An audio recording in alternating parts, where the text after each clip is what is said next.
Roger, I don't have lockers.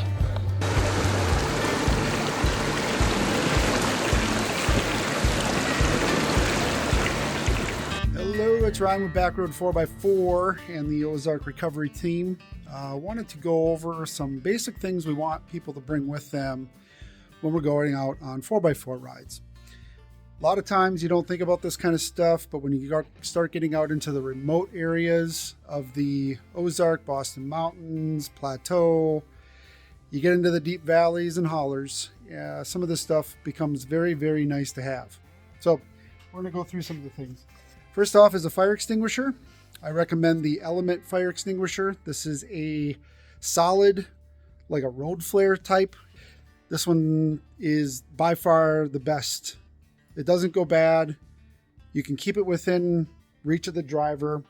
I can put it up here on anything, or put it on the molly bags behind the seat. Very, very nice units. You can get them on any power sports store or Amazon. We really like using these when we do recovery classes. You can see that this provides a lot more fire suppression. Plus, if you have to pop this under the hood, if you got a fire under the hood, you can typically save your electronics with this type of fire extinguisher as opposed to a chemical fire extinguisher that has a lot of soot. Those powder fire extinguishers can eat away at the electronics inside. You usually have to get new wiring harnesses and all that stuff. So definitely recommend the Element. Next up, a good radio. So handheld radios, a lot of us use GMRS, and we have our GMRS licenses. It's $30 for the whole, or $35, 30 or $35 through the FCC website. Really simple to get, no test, covers your whole household. $35 covers you for like 10 years. You get your call sign. It's super easy. Ham radio is the next step up. Myself and others are ham radio operators. That allows us to use longer range frequencies. We do also have, up here you can see there's a CB. So we do use CB, GMRS, ham. Basically, I got all the stuff as one of the Ozark recovery guys, because every group uses something different.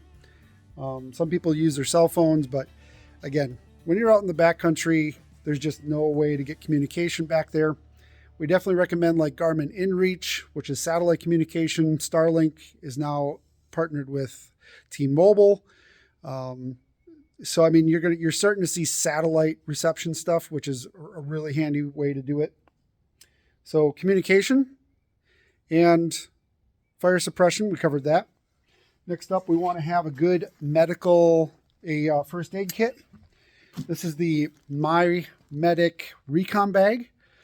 This is the advanced kit. Most of these kind of kits are available through your HSA. So health savings accounts qualify for these types of things. I recommend the BearFac from Bear Independent, Refuge Medical, or My Medic. These are the ones that I recommend. You want to have something that has a nice strong tourniquet in there. And this is pretty much everything up to clogged airway.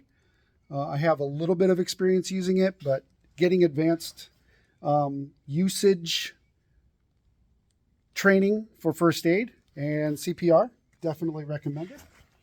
But push comes to shove, if you're just getting started, go to a big box store, grab like a $20 med kit, little first aid kit. It's at least something, it covers the boo-boos. When we're out there riding, sometimes we're out with like loppers and stuff to make sure that our vehicles don't get scratched. You might, get a thorn or something. So have some bug spray and that kind of thing. We want to have, if you have sunscreen, you want to use a non-chemical based sunscreen, with just basically zinc, tallow, that kind of stuff, to keep a lot of those harsh chemicals out of your body. Another thing to look at is soft shackles. I'm a huge fan of soft shackles. One of the things that a vehicle mod is, one of the essential things is like a steel bumper for the rear and front with clevises or D-rings. Definitely handy for hooking back up. If you have closed loop system is what we're looking for. So soft shackles are definitely a win for that scenario. You also want to have a kinetic rope. So this is like the Bubba ropes and that kind of stuff. Kinetic ropes are really good as opposed to tow straps because they will take, absorb, and release the energy to help you get out of a situation. So definitely recommend a kinetic rope. And then also shackles. Having a couple of shackles allows you to work around some things if you need to recover in an area that otherwise wouldn't allow you to recover. If you have kids or a weak bladder, I recommend actually having a full-on, this is a toilet. This is a on-the-trail toilet. So again, if you're doing it as a family thing, which we encourage, we're a family-friendly, faith-based, good group of folks, and we're ethical on the trail. But if you have to go, you have to go. And you can go behind a tree, of course, bring a shovel, toilet paper and that kind of stuff. But if there's nowhere else to go, these portable toilets have like a shade. So you can basically go in the parking lot if you had to. So just things to consider. All the things we learned after doing lots and lots and lots of rides. These are things that make that ride a little bit more enjoyable, especially as a trail guide. Vehicle-wise, if we look at some of the features on the vehicle, I don't really have too much in the way of clustering of stuff. We try to keep our driver area relatively clean. We might have one little map or something on there, but I don't like a lot of electric gizmos that can be a safety hazard to the driver. If you have your Jeep naked or your Bronco naked, be prepared to eat some dust. We want to, again, that's where the communication's important. Topsy makes these really great hood mounts and fender mounts. So this is my ham radio antenna. And on the other side, I have the CB and GMRS antennas. This is a farm jack. So if I have to lift this vehicle that has modified suspension, it allows me to get the tire off the ground with 40-inch tires. Stock jacks won't cut it when you start modifying the vehicle. This is a stock steel bumper. I just took the leaves off. You can, on the Rubicon package, these steel bumpers, you can just take the sides off to give you more ground clearance and to allow you to approach an obstacle with your tire a little bit more easily without something in the way. Definitely recommend a winch, Warren, Badlands. There's just a ton of different options. And then a Factor 55 makes some of the best hooks and links that you can put on that winch. So I definitely recommend, again, something more closed loop. This one has 3 different options, so we could actually do recovery in a bunch of different ways. You can get pretty, you can definitely do a lot more with that kind of a system. Okay, so bringing snacks, have a good attitude. Water, snacks, bring that kind of stuff. When you do have something in your vehicle, like when the Jeep is naked here, I use my Tour Tech Adventure aluminum bag because I can actually lock that down. Whatever you have in your vehicle, you want to be able to secure. So bring some bungees. You don't want anything rattling around in here, whether you have the top on or off, doesn't matter. The stuff that's in your cab becomes a hazard to you if it's flying around. If you're, in an accident or something happens.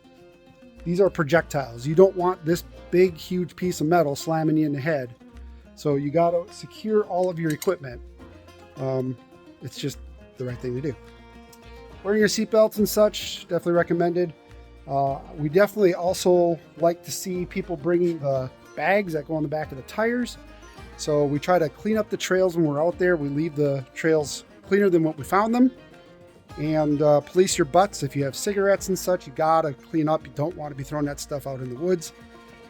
Again, our public image is very important when it comes to getting trail access and keeping trail access. So you got to think for all of us and, how the general public, how land managers are going to perceive us as a group.